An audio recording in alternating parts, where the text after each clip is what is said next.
కాలం మారిపోతుంది. తారలు మారిపోతుంటాయి. వాటితో పాటు కొంతమంది వ్యక్తులు మన జ్ఞాపకాలలోంచి చెరిగిపోతుంటారు.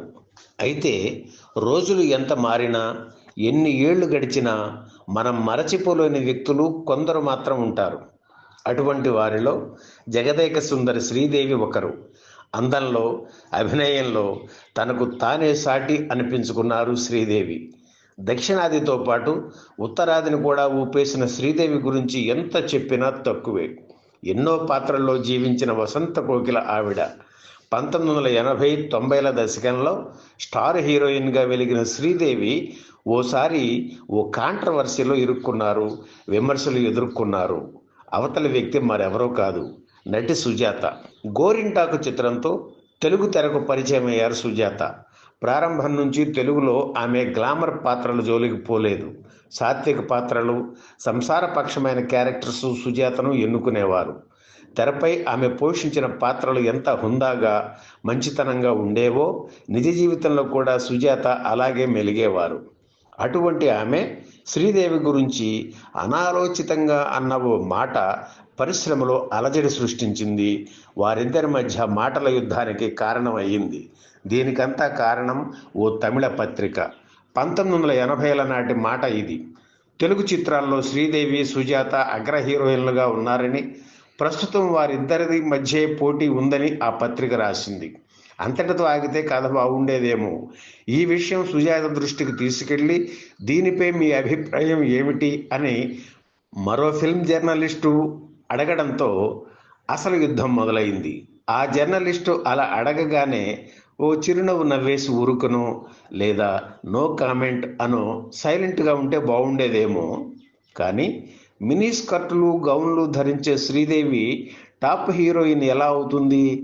నా అంతస్తుకు అది రాలేదు, నాతో దాన్ని పోల్చడం ఎందుకు అని సుజాత అన్నారో లేక ఆ జర్నలిస్ట్ కల్పించి రాశారో తెలియదు. కానీ సుజాత ఇలా అన్నట్లుగా పత్రికలో ప్రచురితం కావడంతో అసలు కథ మొదలైంది.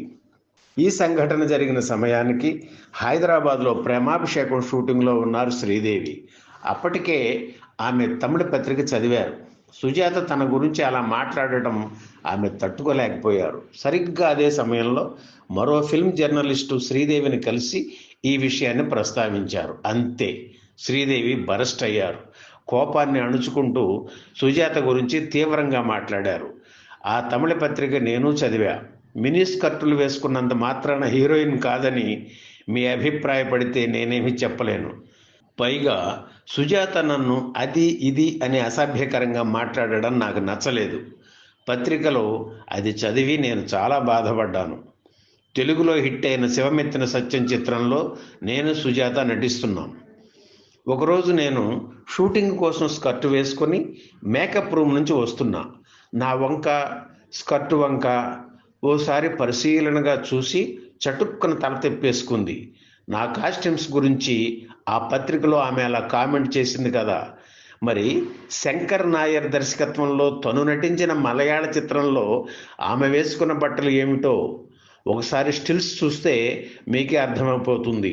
ఒళ్ళంతా కనిపించేలా వేసుకున్న ఆ కాస్ట్యూమ్స్ మాట ఏమిటి? అసలు ఒంటి మీద బట్టలేవి, కేవలం ఒక టవల్ కట్టుకుని సీన్లో నటించింది. మరి అదేమిటి? ఏ సీన్లో అయినా దర్శకుడు చెప్పినట్లే బట్టలు వేసుకుని నటించాలన్న సంగతి ఆమెకు తెలీదా? స్కర్ట్ వేసుకున్న వాళ్ళు చెడ్డవాళ్ళు, చీర కట్టుకొని ముసుగు వేసుకొని తిరిగితే సంస్కారం ఉన్నవాళ్ళు అని సుజాత అనుకుంటుందేమో, నాకు అర్థం కావడం లేదు. సీనియర్ అయిన ఆమెను నేను గౌరవించడం లేదని సుజాత వ్యాఖ్యానించింది. సీనియర్ అయినా జూనియర్ అయినా మర్యాద ఇచ్చి పుచ్చుకోవడంలోనే ఉంది.